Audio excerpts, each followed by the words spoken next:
Jealous. Oh, Brooke, it was a little bit too much smirk in that smile. I don't know. I don't know, sis. Good afternoon, everyone. We will now call the March 19th, 2026 Policy Review Committee to order. Mr. Wilburn, will you please call the roll? Yes, sir. Representing Educational District 2, we have Mr. Tony Mitchell. Present. Representing Educational District at Large C7 and Chairman of the Policy Committee, we have Mr. Alfred Shibby Brooks. Present. Representing Educational District at Large C8, we have Dr. Casey Brock. present. Also present, we have Ms. Brooke Smith, Student Representative from KIPP Atlanta Collegiate. Ms. Carolyn Burnett, our Senior Advisor, Ms. Sandra Murray, and our Madam General Counsel, Nina Gutham. Chairman Brooks, you have a quorum. Thank you so much. I will now entertain a motion to approve the February 19th, 2026 Policy Review Committee minutes. Motion to approve. Second. It's been properly moved by Board Member Mitchell, seconded by Board Member Brock. All in favor, say aye. Aye. Motion carries. Is there a motion to approve the March 19th, 2026 Policy Review Committee meeting agenda? Motion to approve. Second. It's properly moved by Board Member Mitchell, seconded by Board Member Brock. All in favor, please say aye. Aye. Any opposed? Motion carries. We will now review the policies on the agenda. Ms. Carolyn Barnett, will you please present the first policy? Good afternoon, board members. Today, we will start off with a continuation of JB, student attendance. This is a policy that we teed up last time, and we wanted to bring this back for more conversation. And then after that, we will also go into BBBA, that's a mouthful, R4, which is board office finances. So let's dive into policy JB, student attendance. I have it on my screen for the public to view. Some of the changes that you wanted to see in this policy, if you scroll down to under the bullets, absences and excuses, you will see where there's been changes to say 2 days or fewer per school year for lawful participation in civic or political events, provided that the parent provides written notice to the school at least 2 school days in advance. Civil or political events include but are not limited to meetings of public agencies such as the Georgia General Assembly, City Council, county commissions, and school boards, legislative hearings, peaceful protests, demonstrations, community organizing activities, and voter education activities. These are the changes that you have asked for, and so I will allow you to discuss. Thank you so much, Ms. Barnett. Do I have any questions or thoughts from my colleagues? I have a question. Pertaining to the student absence policy, is there space for there to be mental health days worked into it? You know, it's funny you brought that up. I have seen, if I'm not mistaken, I've heard that Fulton County, one of our neighboring districts, does allow for, I think it's like 5 mental health days per school year for students. Right. Do we have any insights, Ms. Burnett or Ms. Gupta, anybody on what Fulton County's mental health day policies read or look like? Now. Thank you. I see you on the case. I was going to say, I would be more than happy to not just look at Fulton counties, but other districts who are doing the same if there's an interest. Yeah. I have open wonderings about it. I think that's what I'll add. Do any thoughts from my colleagues as far as that goes? Mental health days.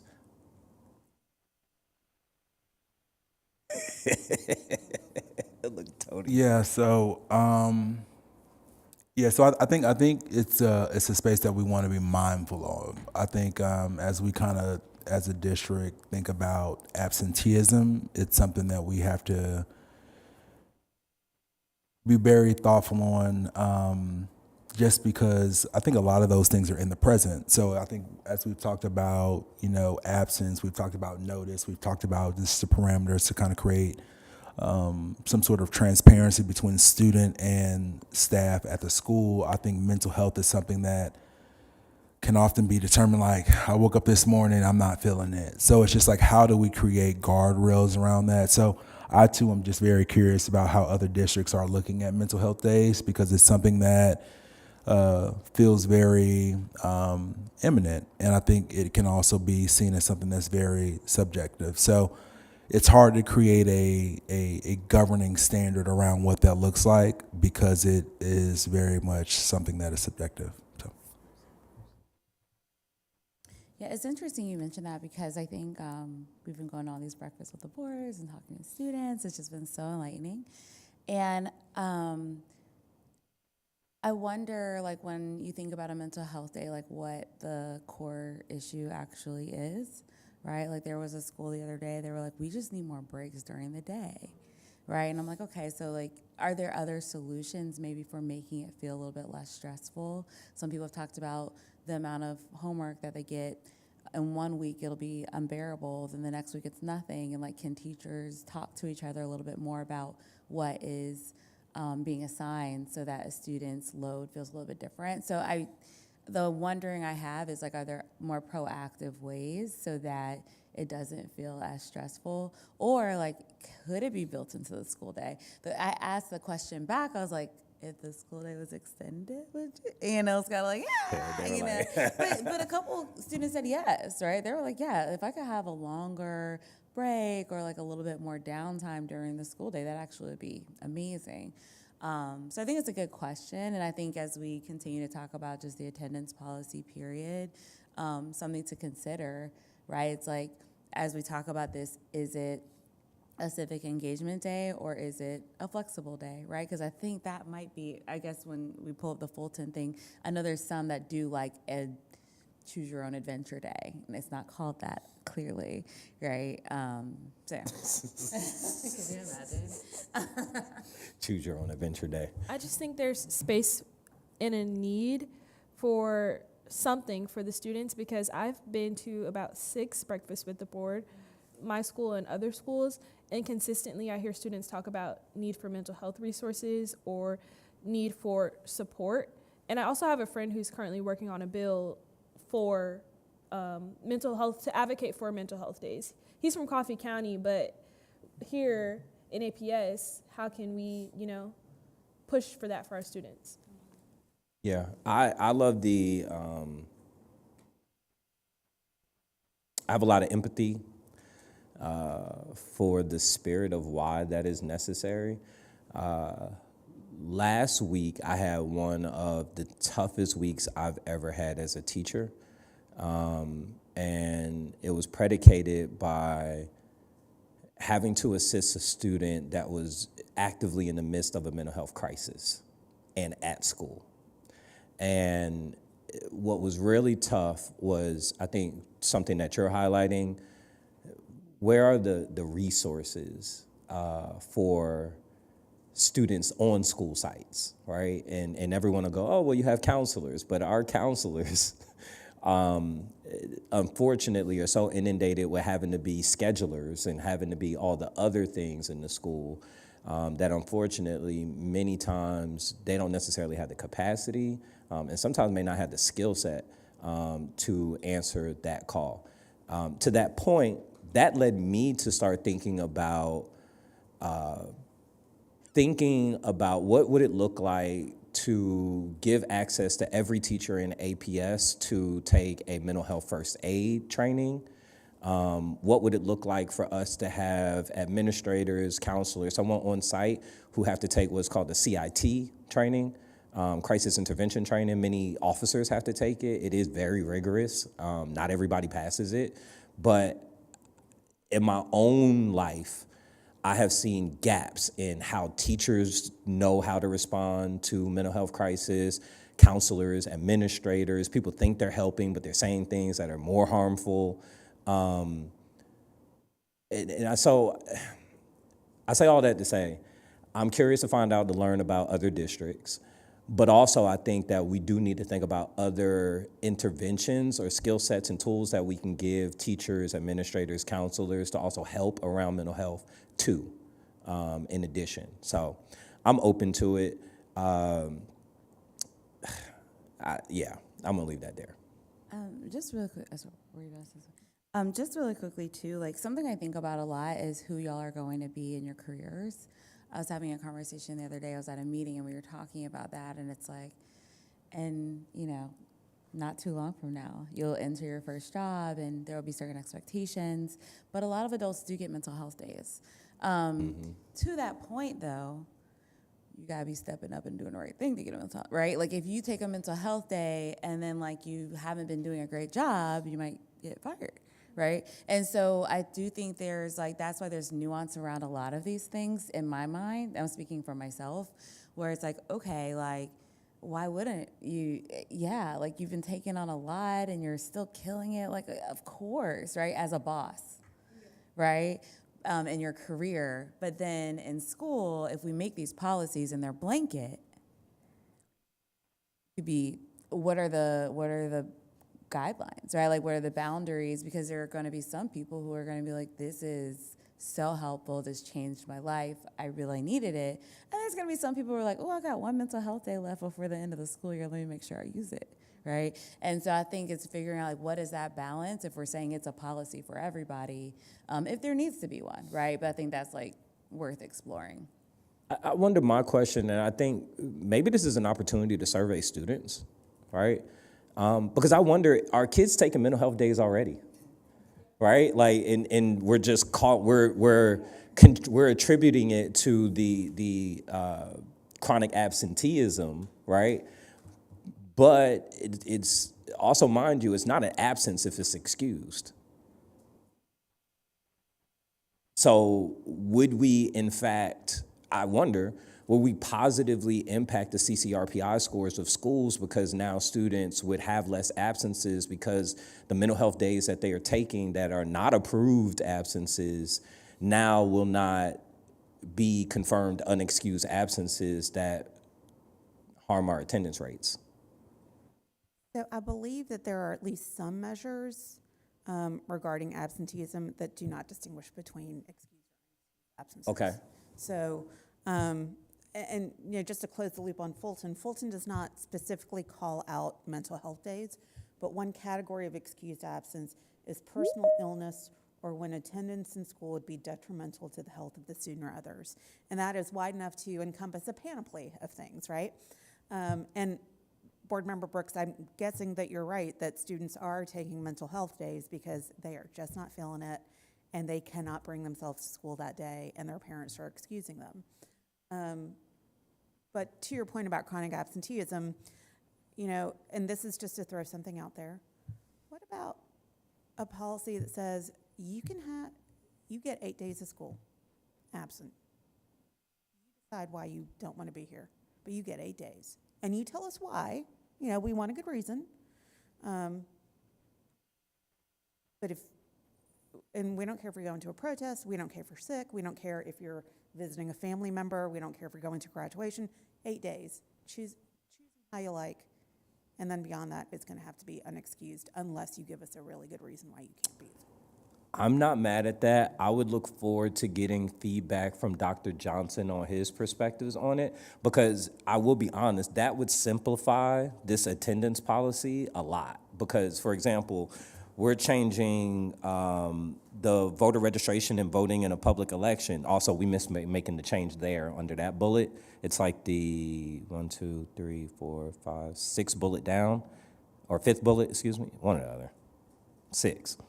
It's at 1 day right now, but if there's a runoff election, then that means if you go vote in a runoff, you're not getting an excused absence on that day. Although I think our schools are closed on election Yes, day. we're so- closed on election. Look at us doing it the right way.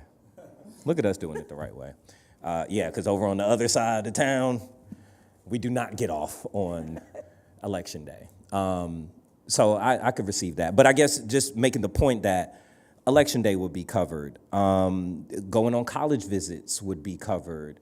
Going to a sibling's graduation would be covered. And so we've kind of made carve-outs for all these things and put limits on them. I don't hate the idea of saying, hey, you've got this amount of days, and these are the buckets of things that could get you an excused absence. I also think it would help us simplify the conversation that we were going to get into over 1 or 2 days of excused absences for going to a civic action or civic meeting or something like that. I think it would take the hair splitting of all those things out of it and simplify it. You guys got thoughts on that? I really Yeah. like that idea. Yeah, go for it, please. Yeah, like 8 days in total, because it's kind of gotten confusing as a high school student about like what is excused, what is not excused. I still don't understand, but I've heard like doctor's notes are no longer excused, or like if you miss school for the doctor's note, like it won't change your attendance even if they have it, and it makes it very hard to choose like what's excused and what's not. So 8 days sounds good to me. Our requirement is how many days of school? Is it 180? I believe it's 180 days, and 180. do not hold me to the 8-day thing. You know, I need to do Yeah, I was, Yeah. Over here, okay? was our just about general to say that. counselor said 8 days is great. on what Dr. Johnson thinks is the right number. So when it comes to our teachers, you get how many sick days, how many personal days? I want to say it is three Three sick days and two personal- personal days. 3 personal days. I believe there's conversation at the legislature is increasing that day, but we get 3 personal days right now. Yeah, because you couldn't get one COVID sickness with that. Correct. Yeah. And I want to say that in APS at least, the teacher attendance policy does allow for wellness days. I think Yes. 2 wellness days a year. I believe so, but I would have to check into that. I mean, if it's good for the geese, why not good for the ganders? So, It's so nice to say, like, you get this many days, take them how you want them. Yeah. so really quick, what are our attendance guardrails? Like, before you can miss so many days before you are considered, like, what are our kind of guardrails on student attendance as it stands? So I don't know what the percentages are from the state about chronically absent or Right. at risk, but my assumption is that our guardrails follow what the state characterizes. Okay, is it 10 days? Do we 10%. 10, Missing 10% of the school year is what qualifies you as chronically absent. 2 days a month? Okay, gotcha. Okay, yeah. So really quick, so I agree. I have a lot of energy around creating a more efficient, simpler policy on what absence looks like, because just based on the conversation we were having today, like there are just so many guardrails that I would want to put around something around civic engagement, and I think we can kind of expand on the conversation that we kind of loosely had around what it would look like to do something for like an APS advocacy day, where we can have a broader, more government-related day where we curate something for students to make sure that they understand what each level of government looks like. And that way we don't have to, this is something that principals can feel comfortable with. This is something that we can create. This is something that we can plan. And kind of like the summit that we just went to last weekend, we can create a bit of a student engagement creation part of that, So I think that is a simpler way to address this piece that we want to address, while also making sure that we blankly give students the opportunity and flexibility for the days that they need. I mean, I look at it almost like PTO, it's like you get a bank, and how you want to go against that bank is up to you. But once you cross a threshold, we are just counting on you to be responsible citizens and understand that, like, there are guardrails here. So I think something more streamlined makes sense. And I think that if we would like to push, which I think is important, that our students are civically inclined and engaged, that we create a forum for them to do that in, and that allows us to have a bit more control over the situation. Yeah, I absolutely love the idea of the Civic Engagement Day. You know, very similar to like Breakfast with the Board, but we're bringing like elected officials from all different levels to go into clusters and meet with students and having like some intentional conversations. I think that also is a good faith effort, that if we're gonna have a civic engagement policy, that it's not just like, oh, well, y'all figure it out. We're also helping them to navigate what that looks like. Yeah, I tend to agree with you. Also, by the way, 8 absences over 180 days is 4.44%. So that's less than half of what would qualify you as chronically absent. So I actually think, so if you miss 8 days out of 180 days, that's 4.44%. I'm sorry. Right, so 180 days is a school year. Our teachers, if I'm not mistaken, are contracted for 190 days. 190, 191, something like that. Something like that, right? So there's 180 school days. So if you miss 8 days out of 180, so if you took every excused absence that we offered, if we had an 8-day policy, that would still be less than half of the threshold of being chronically absent. So I think that's a healthy, in my opinion, a healthy place to be open to feedback. Again, I was just off the top of my head with the 8. You're like, don't put this on me. We'd be like, that's Nina's policy. That's me. Yeah. I'm really glad you said that. Yeah. Because there was a moment there where I was just like, oh, It sounds like a lot. Yeah. Mainly because I think in getting feedback, because since we last met, I've gotten some feedback from students, gotten some feedback from adults, and the adults were like, Yeah, of course. you know, and I mean, I think, but I get it, right? Like, if you're teaching and on your big test day, 10 of your students are like, today's a real good day to organize. You know what I mean? That's allowed, right? It's allowed. It's totally allowed, right? But also with the chronic absenteeism issue, I think that's the biggest thing for me, right? Because I'm thinking, okay, you're not, if this is a policy, again, for every single kid, not just the kid who's really involved and doing all the things, but for every single kid, then it's like, there is more to think about there, right? Yeah. Because everybody can take advantage of it, and they should, because it's a policy. I would. And so I think putting it into those numbers makes me feel a lot more comfortable with it, with the issue that we're facing with chronic absenteeism. I mean, because we have it across the board, not just high schools, but like younger kids too. Yeah. I do think it's important to just continue to think about, there's like this output side, right, where we're thinking about the result and all the days, but then also there's this other piece of like systems and what's in place and what does great teaching look like and why are students missing school? I love the idea of figuring out some way. It may not be a survey, because if I'm missing a lot of school, I don't know if a survey is going to be the first thing I'm going to do. I'll just be real. That's right. Yeah. And so how can we kind of get to the bottom of that chronic absenteeism so that we can have a better understanding of what schools may need, what students may need, to put in place to work on that number? Because what I don't want to do is work against that, or just put something in place that's arbitrary that really isn't getting at the core of the issue here. So yeah. Yeah. Now, I agree with you totally. And what I have learned in just navigating this, because I do some work in the chronic absenteeism space, is for our youngers, our littles, they're missing school because of adults, right? Those are adult decisions. With our older kids, what I learned or what I saw through COVID was folks went out and got jobs and were making money to help out the family, and those needs did not change when we came out of COVID. And so a lot of our kids are working. A lot of our kids are feeling like, there's more value to go making some money to help the family than going to class. And so kids, unfortunately, many are missing to go to work. And so, yes, I agree. I think there's a lot more we can be smarter about what are our challenges specifically in Atlanta and APS.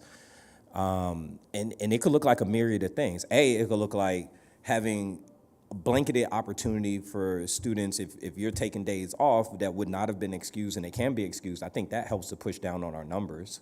on our chronic absenteeism numbers for unexcused absences. And Nina, I would like clarification, like, is that a possible benefit of taking on that type of policy, that we would cover more probably arbitrary days off? We may need to speak with the people in student attendance. We would, and you know, I'd want to crosswalk it with the state board rule that has certain required Definitely. categories of excused absences as well. Yeah. But, I mean, presuming that we can cover all those required categories, it seems like a lot less record keeping to have to do, and a lot less of this sort of noodling about, like, does APS want to include this or not? And instead just leave it up to families, how they want to use that time.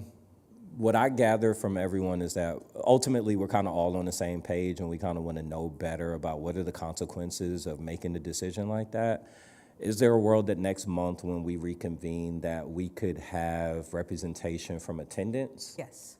to help us be wiser about some of these things before we do anything? Also would give us time. I know Dr. Johnson is leaving one meeting and heading to another. That it would also give us time to get feedback from Dr. Johnson on it as well before we make any other decisions. Are we cool with tabling this until next month when we can get the smartest people in the room on that? I also think we should talk to our student advisory council and our middle school. Dr. CT, what's the middle school council? And we have a middle school leadership alliance as well with student representatives from all of our middle schools on why students are missing school and what they need. I love that. Yeah, I'm good with tabling it, and I also just want to also put it out there. I'm saying it so that we can hold ourselves accountable for it, of just being as proactive as we can be, that when and if this change does happen, that we're doing some education around it too. Like, I think it feels a lot different to be like, hey y'all, we're giving you 8 days, versus, hey, like, we really want you to be able to have these days, and we want you to feel like you can use them. And like, if you need a mental health day, you know what I mean? Like, I think there's like a messaging there of care, which is like the intent of this, that could be shared if we move forward with it.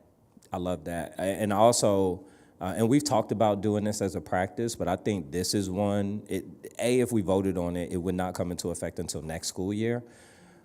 But it's something that I would like to reconvene on if we pass, whenever that might be, January, February of 27, to see kind of what are the outcomes from it, what's the use of it, what's, so we could be nimble in case we need to course correct.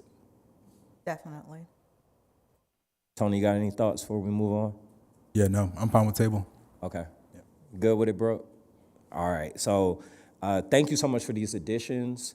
I guess we'll look at making the blanket change and then maybe removing some of the numbers all through the bullet points and kind of see what that looks like. And Yes, so I think what I've heard is also doing some research around what other districts are doing in this space, and then ensuring that between our general counsel and myself, reshaping what this could potentially look like and making sure Dr. Johnson has his eyes on that before we bring it back to you. Yes, and as I'm looking at the bullets, I do think there might be one carve out that may need to remain separated, and that's the 2, 4, 6, the 7th bullet down that says 5 days or fewer per school year for a child of a military or National Guard parent who is called to duty in a combat zone. I do think that one maybe need to stand alone. I'm curious as to what you guys think. Yeah, that one's like beyond everything else. Thoughts on that? Cool. Okay. Okay, we have our homework. Yay. Thank you. Our next conversation around policy, board regulation BBBA R4, board office financial procedures. This is a new board regulation that you all had a conversation around last month. You wanted to bring it before the policy review committee to continue having that discussion.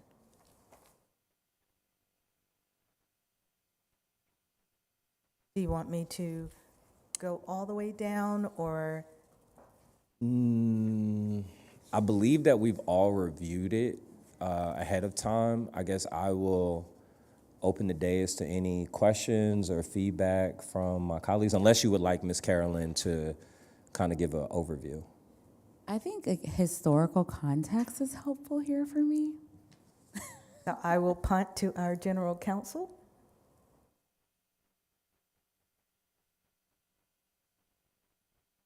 Let me gather my thoughts. Yeah, you're good. Like she just got asked to read in front of the I'm class. so sorry to put anybody on the spot. But you know, like I think with any of these things, they're all a little bit newer and to me, right? And I know I think the context helps me understand the spirit in which it's written and like why we might change it. Sure, Yeah. sure. So just sort of as a baseline, the board office is already subject to every purchasing requirements, for the rest of the district. If it's a contract over $100,000 or a consulting contract over $50,000, that's got to come to the board for approval. I think this proposed board regulation sprang out of a desire to have a little more immediate board insight into the board office budget, and also to sort of set an example of transparency, budgeting discipline, and the like. So that's why you'll see, for instance, if, the board office sets a budget every year and there's buckets of things that they spend on. They have a line for personnel and salaries. They have a line for professional services. They have a line for supplies. And they're free to spend within those line items. But if they need to reallocate from one line item to another in the amount of over $10,000, that's when the board office would need to come back to the board for a vote for immediate transparency, both to the board and to the public, that there was not necessarily a miss, but an unanticipated expense that requires reallocation of budgeting to inform budgeting going forward as well, and an explanation for why that needs to be reallocated. That's really the desire of it: transparency, setting a tone for disciplined budgeting, and making sure everyone has good insight into how the money is being spent.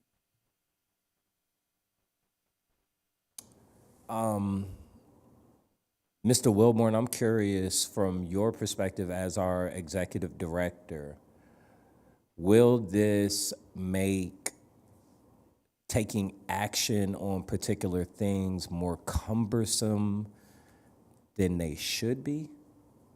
Or do you feel that, I'm just curious of your feelings. No, Nina explained it very well. We discussed it yesterday. Most of our items that we budget for, we're very precise, and we budget for what we need and not over. It would be the only thing if you all came with another tool you wanted to have and we didn't have enough money, so we would have to do a transfer. So that would be the only thing. It would be on how quickly you want to purchase the tool. So you just have to keep that in mind. But all of our expenditures are budget at the precise budget. Right. So to be clear, this is more of something that would apply to more one-off situations. This is not something that would be intruding on day-to-day operational type of things. This No. is okay. And you don't want to do transfers, just general practice from line to item throughout the year anyway. Right. Any additional thoughts from my colleagues?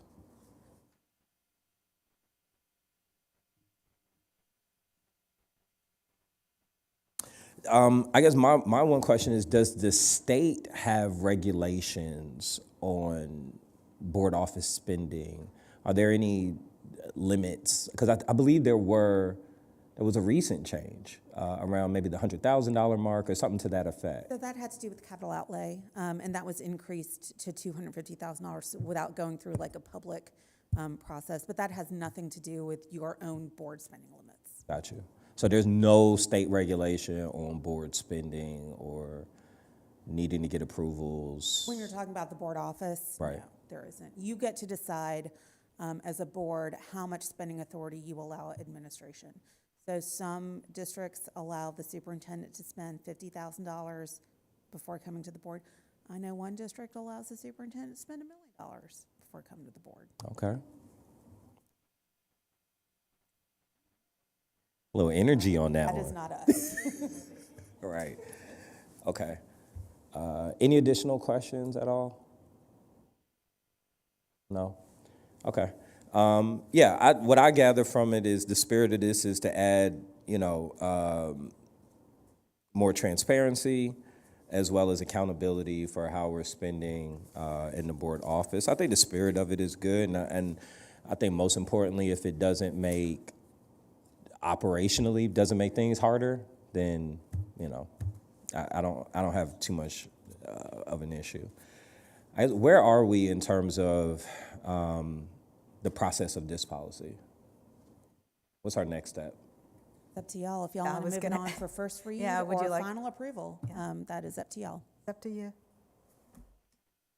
Thoughts?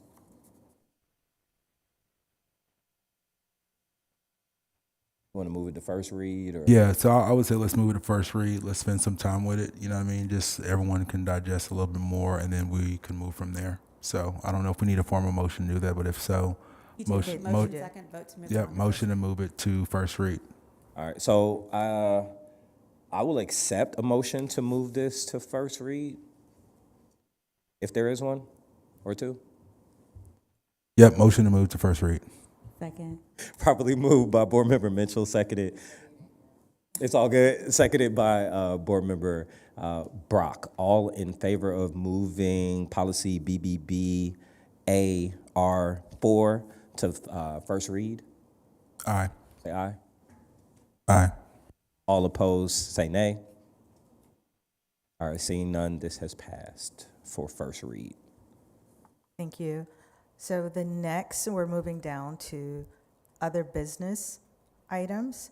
There were two discussions that you would like to tee up for today. One is around community service, the conversation around APS's reflections, desires, what should that look like in the future so that we can craft a policy and regulations around, we already have one, but really understanding the hours right now.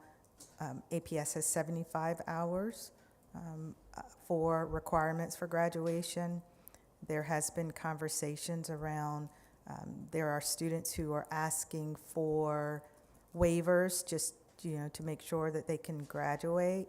There's conversations around the restrictions in the guidelines around nonprofits only. So we're asking, what kind of flexibility would you like to see in language for students that we desire to have community service, but we want to make sure that it's impactful. Thank you for this. Any comments or questions from the dais? Yeah, I know we started to talk about this the last time, and my question kind of goes to why we have the community service hours. And I think there's I think different people would have different responses to that. Like, I think for some, it's like you're being a good citizen, you're giving back, which then I could see that nonprofit piece of it. But then I think the other side, and I kind of introduced this last time, is the idea that when you go to that next step, it just kind of makes you a more well-rounded person. So then is it about community service or experiences or a mixture, right? Because if it's about experiences, if you tell me that you volunteered at something that does seem meaningful but isn't a nonprofit and that you can't get your hours for that, but then it's something that you're really passionate about, that's a little confusing to me, why that would not count or matter. Because if I'll give an example, want to go into finance and you are spending 10 hours every month at a financial firm, I'd still want you to do a little community service, but I do think that's meaningful and time well spent, right? So I think it's to why for us, it's like, why does it matter? Like what's the purpose of it? And then kind of going from there. Tony? Yeah. So I would want to make sure that, like, I think there's a big difference between community service and volunteering. And I think that we should be conscious of, like, creating something that pushes our students towards doing something that is of community benefit. I don't think that necessarily has to fall into a nonprofit bucket. I think it should fall into a benefit of the community bucket. So, like, I think that if students have a perspective of what that community benefit is that falls outside of that, then you should articulate that. Like, I think that, let's say someone wanted to volunteer with Parks and Recs for the summertime. You know what I mean? Like, I think that is directly a community benefit, and I don't think we want to push students from doing that. So I think we should. I would expand that definition outside of the nonprofit space, just because I think that there are so many other opportunities for students to kind of navigate that through. What are our current? You said our current volunteer hours are set at how many? Our current is set at 75. 75. Yes. What are the percentage of students that actually hit 75 hours? Do we have any data on that? We do. I would probably want to bring in our school council department to discuss that. Our very own Dr. Rashida Eskia did research around that I can send. Okay. But I would not want to speak about the number of students who are asking for waivers. But I do know that there are students asking for waivers to make sure that they can graduate. Gotcha. Well, yeah, I'm curious on what those numbers are. I'm curious on the waiver numbers. And, like, I think that if this is something that is, I think we want community-driven students, but I don't think we want that to be a barrier to graduation. So I think we just need to find a way to split it there as we move forward. So, Student Rep Brooke? I was going to add, it depends on what you, as far as only allowing nonprofits, community service hours to be accepted for nonprofits, it depends on what you consider meaningful. At my school, we have a minimum of 140 hours that we have to earn. Show-offs. Students are not reaching that goal.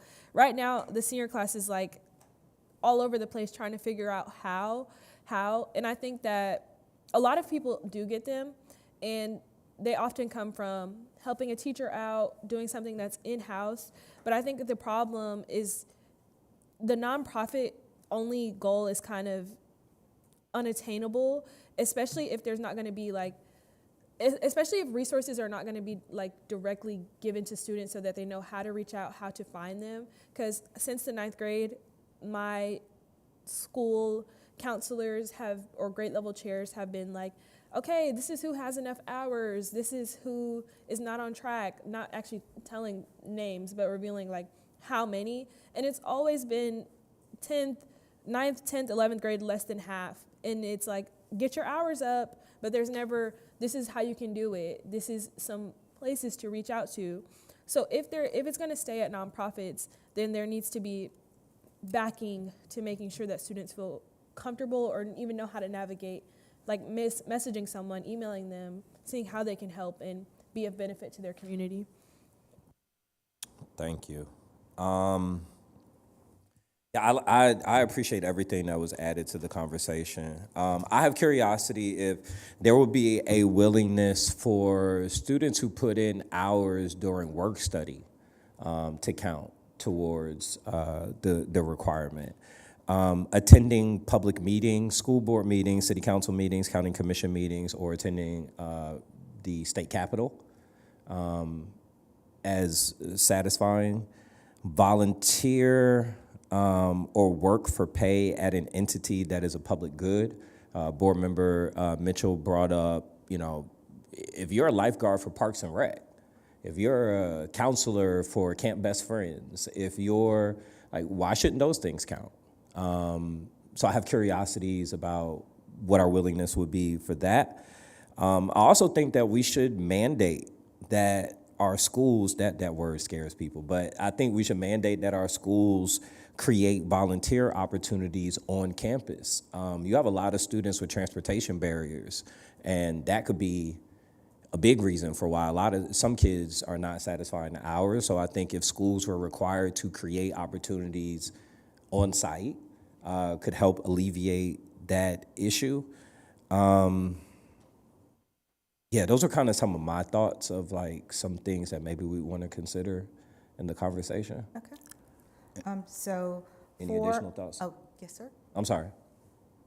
Yes, Any- yeah. Just one last thought, just based on what you shared. I think it would be really nice if we kind of thought about if we would either have a district or APS volunteer calendar, like something that we have like events That's what it was. that are set on Saturdays for our students to like automatically plug into. Like every week we have a partner that has an event, and it can be in a specific district or we could just have it on the APS site. But I think we want to give students all the resources that they need to just plug into opportunities. And I think that like now it's not I have to find the volunteer opportunity. It's like we've already curated this with a group of partners that you guys can do this. So if you don't hit your hours on the back end of that, I think that's a little different because we've given you a framework that you have to operate against. I still would love to see the data in the next conversation, but I also think making that a part of like what we want to provide for students would be really, really helpful as well. Yeah, I agree with that. I had a half-baked note on my last bullet, which said, I wrote volunteer, but I meant to write volunteer portal because there is one, so I digress. Sorry, that's All what I right. was gonna say, sorry. There is a volunteer portal. Where is it? I don't know. Am I gonna right. say the name There of it? is I a- know what it's called, but Tiers, yeah. that's what it's called. I think there's a volunteer portal. I don't know how many companies or organizations Yeah, that's lend why I to didn't that listen. and how often that's widespread. yeah, So there are still opportunities to yeah. get stuff. Agreed. So I think to what you're saying, there could be a way to bolster it by having things that we provide.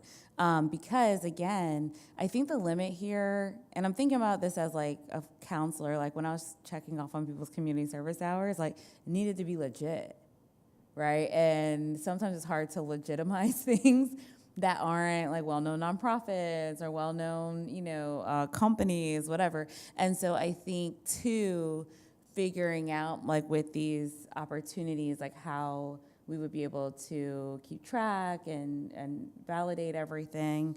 But again, I go back to this idea of like the why, and I'm not saying it's something we need to answer today, but I do think it's something we should be able to answer because I think that should be the guiding piece here. Because if you have to work after school every day to support your family, that's really meaningful. And I don't want to lose the importance of something like that because if, again, most kids are gonna like write about stuff like this on their essay and they're gonna like be sharing these stories and like that really is something that somebody could tell a big story about. It's like character building,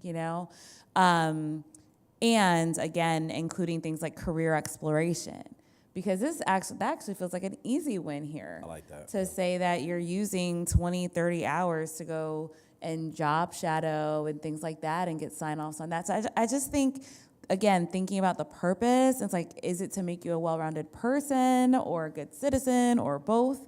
And that guiding, and maybe we change the name of it. So maybe it's not community service, but instead maybe, I'm making this up, community engagement or meaningful Professional something. development Professional hours. development, right? Like something that kind of encompasses whatever we would put underneath this. I like that too. And also, mind you, there are many districts that are eliminating volunteer hour requirements for graduation, right? And so I think short of doing that, broadening it where your work experience counts, and that's why I even put like work study as one of the things that may qualify. I agree. I don't know that we want to get into the world where we want to get in the weeds of, oh, you work at Family Dollar, so that doesn't really contribute a public good, right? I think we should, A, see value in all the things that our kids are doing, and B, be able to give them credit for it. Yeah, and I think it's okay to have a minimum. Again, if we go back to it and we say we want them to be great people who are going to give back, I think it's okay to have a minimum of that total be community service, right? I think we could say like you need 10, 20, but then for the rest of it, maybe allowing them to go outside the box a little bit, explore, and try something new. I would just add the point about like making sure it's not like it's not specific to where you work, because there's not a thing that you can do that's not in service to another person. Amen. And it benefits your community when you're just checking them out with their groceries or helping them out in any way, help their Family Dollar purchases. And also, I'm just thinking of like our vision ceremony at graduation, or when it's time to for our seniors to graduate, or any other awards ceremony where they're highlighting the top earners for community service. And those students may be the top of their class, those who have more time to invest, 500-hour scholars or whatever. And then I'm thinking of all the other students who know that they've done well over 500 hours of working to help provide, and they feel they don't have the time maybe to do some of those things. They don't get the shine for the work that they've put in.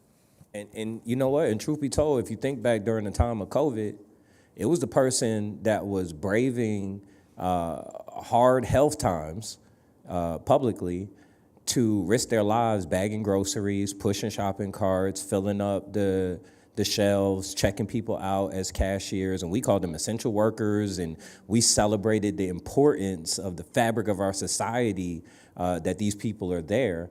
I think you're making a very valid point. So, did we give you enough to work with? You did. We threw I everything. have extra homework. Okay. But I'm really excited about this opportunity to really support our students in reflecting on their practices. So thank you so much. Well, And thank then you. our final other business is around screen time limits, use of tablets. Board Member Brooks, you would like to tee that up? Sure. Yeah, so since COVID, what I have sensed both as a practitioner but also as a parent has been the hard shift to pushing technology in our classrooms, in our schools. We went from conversations about the digital access gap to now everybody's one-to-one, to you have a tablet at the house and at school. Oh yeah, and we're buying tablets for kindergartners. And what I'm witnessing, and a lot of studies are showing, is that there's been a detrimental effect of the amount of time that students are spending on screens during instructional time. So much so that we have moved to a point that there are many students that don't touch physical books. We don't use lockers, right? Like, it's like kids don't have the heavy book bags anymore, right? It's like, and I'm not wishing that on them like we had to go through, but Harvard studies show that students are able to grasp literacy better through printed means. And I'm just hoping that we can open up a conversation about what would it look like to say, yes, there is a benefit to having technology, but we can over-index for technology to the point that it starts causing harm on instruction as well as comprehension. And so I just kind of want to open up the floor to see what some of our thoughts were there. My hope is to also get a presentation from folks over in the technology department, because I'm well aware that they have done studies on some of these things, the impact. And I'm most concerned with our littles, like kindergarten, pre-K, first grade, second grade, like how much time they're on screens as they're in the infancy of their literacy journey. And then up to high school, to where we may be seeing more passive learning than we might want in the classroom as well. So just, that was kind of my energy, just kind of wanted to open it up to see what my colleagues might think about those things. Yeah, I think about this a lot. Okay. The way I think about it oftentimes is like what, I kind of mentioned it before, like what's expected after you graduate. And at your next step, will it be a lot of screen time, or will it be more traditional books and papers and writing and things like that? I think there's like somewhat of a mix, but I do think, and this is just anecdotally speaking, that K-12 has really over-indexed on the high tech, and that higher ed is a little bit less so. I mean, they still got, you know, the online portals and the things, but there's a little bit more tradition to it. And I wonder sometimes, and this is something, like I said, I think about this a lot because I've wondered it a lot. I should probably look at it, like learn more about it, right? But like, is there a gap there? And I wonder that sometimes because a lot of, you know, professors, they're tenured, they've been there for a really long time, and are used to doing things a certain way and don't really necessarily have to fully adapt in that way. But then we're sending them kids who've like only been on laptop, only been, right? And so I do think that's something that's worth exploring for the older kids. I think for the younger ones, it's tough too, right? Because we do know that a lot of times kids go home, and then, of course, we're thinking privilege. We're thinking what? I'm not looking at y'all at all. We're thinking privilege. We're thinking about, you know, time and this like valuable asset people have or don't have. And I do also think about it's a babysitter sometimes, right? And so you're going from school, and then you go home, and then you got even more screen time at home, and then you're just literally spent your whole entire day online. So I do think it's a challenge and something worth talking about.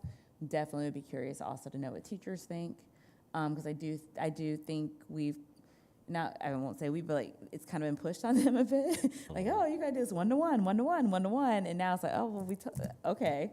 So, right, what would that change look like for them, and would it be something that they'd be open to, excited about? Yeah, so those are my questions.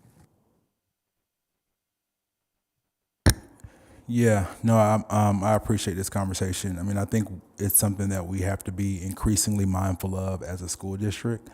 I think, you know, technology should be something that helps our students and kind of adds to, but should not be a crutch for them. So we need to be very conscious of just like how we're integrating that into their days in a space that is outside of the home. I think most kids are going to get as much technology as they want, you know, when they leave the school doors. So it's not something that we have to like overly index to. And I also don't want it to be something that we use to address literacy in poor areas. I don't want to throw that at kids and say like, this is how we're going to solve that. And I think that there is value in books and writing and all of those things. So we want to be smart about that. You know, I think that as we think of next steps, I think screen time, like so how do we capture that? I think that may be something that we can look into. You know, I think that as adults, we have screen time monitors on our phone for reasons, and we talk about mental health and the ways that we want to be leaders there. We should think about that from a school perspective as well. And I think that we are very proud as a board to be a board that, as we look toward our future strategy of being a board that is able to provide competitive salaries for our teachers. So I want those teachers to be in the classrooms teaching and not just throwing a device at a student. So we have to be mindful about it on both ends. But I think that this is a great first step in us kind of creating some guardrails on kind of helping us diagnose what some of our gaps are. You know, I think if we put I'll throw a number out there, a 2-hour time limit on a student per day. Once you hit that max, and it's done. And I think that pushes teachers to kind of have to navigate how they want to teach a curriculum outside of that. But so I think it's worth us thinking about, considering what we are seeing a lot of other kind of districts move away from, considering the data that is continuing to grow. So I'm thinking of two sides of this.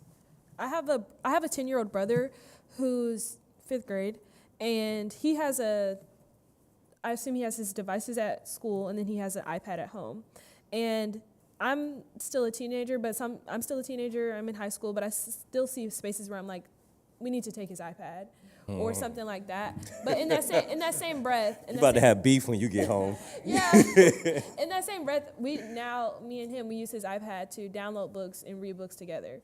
And I'm thinking of, sure, like screen time is one thing, but what's tools are being used on the screen, I hope they're meaningful in schools, especially of like, if you're reading on your computer just because the screen time is going up, is it bad, or do we want to make sure that there's physical books because that changes the reading?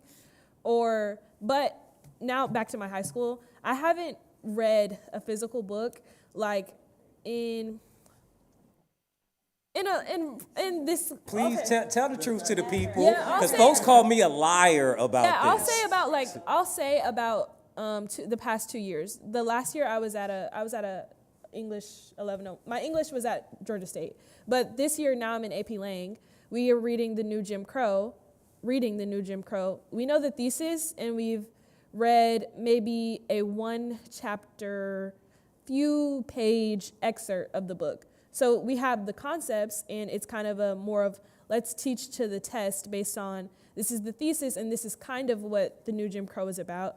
And I think that is working backwards from teaching how to, build critical thoughts, or I'm not going to understand anything more about that book, which is a pivotal book, a book that's possibly made conversations that are changing the way America looks after this class.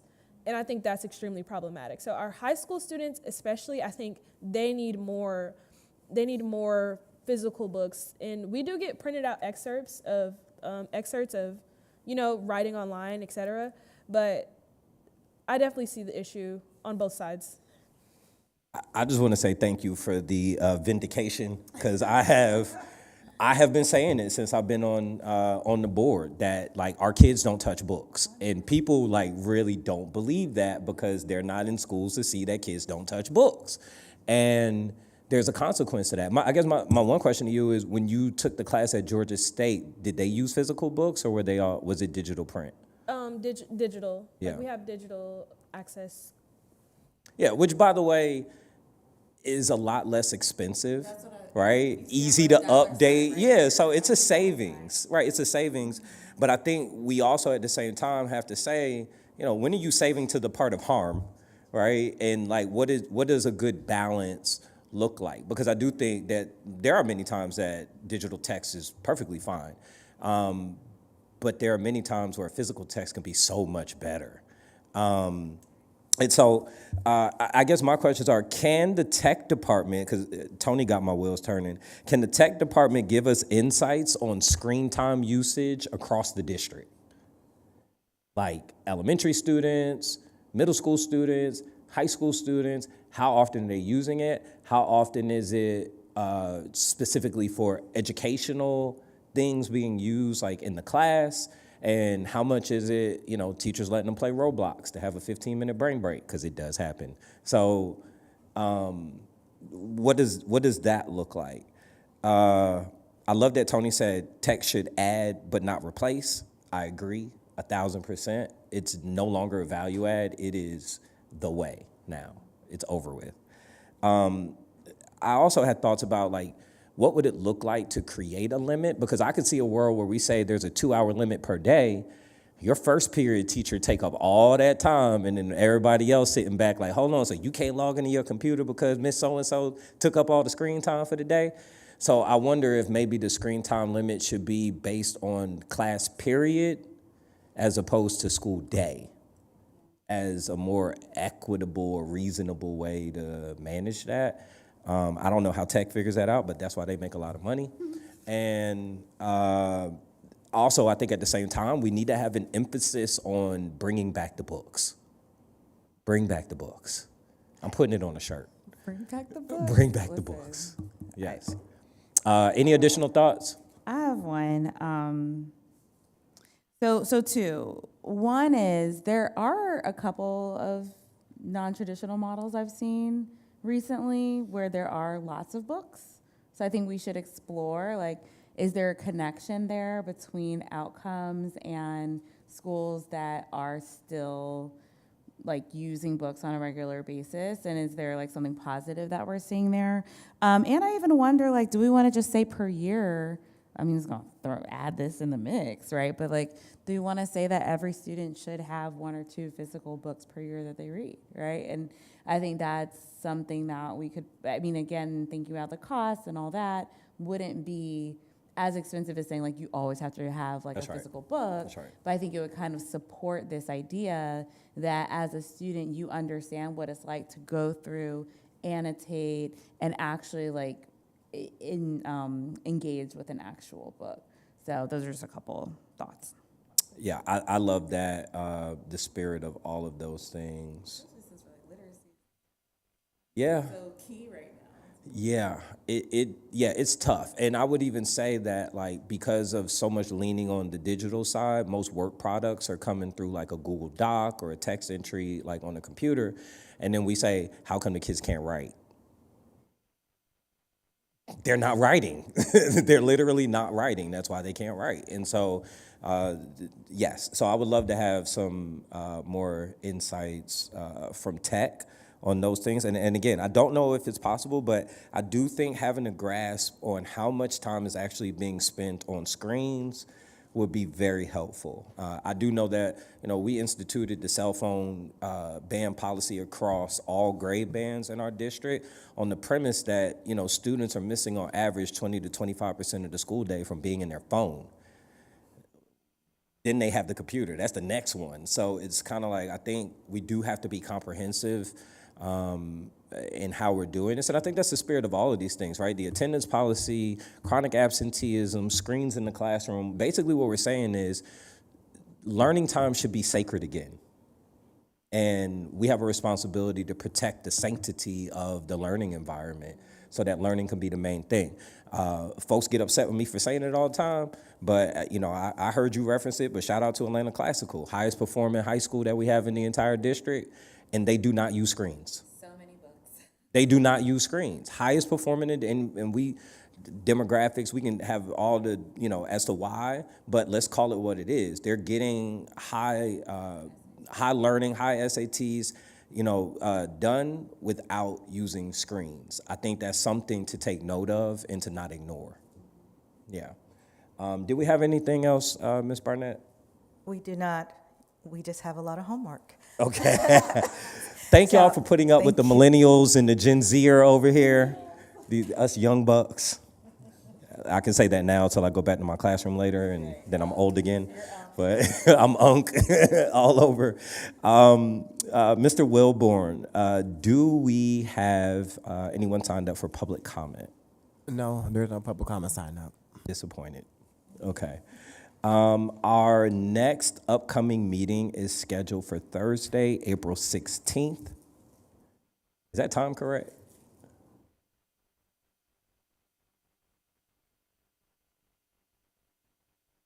Heard. All right, so I got to figure out life. As of now, it's scheduled for 3 p.m. And yes, do I have any other comments or anything from my colleagues before I entertain a motion to adjourn? Any thoughts, any other business, anything at Just all? really quickly, like this, I love these discussions, and I feel like we're gonna do a lot of really cool things together, and so just I'm grateful to be here with y'all. Yeah. Thank you. I That echo. was a woo moment. Thank you.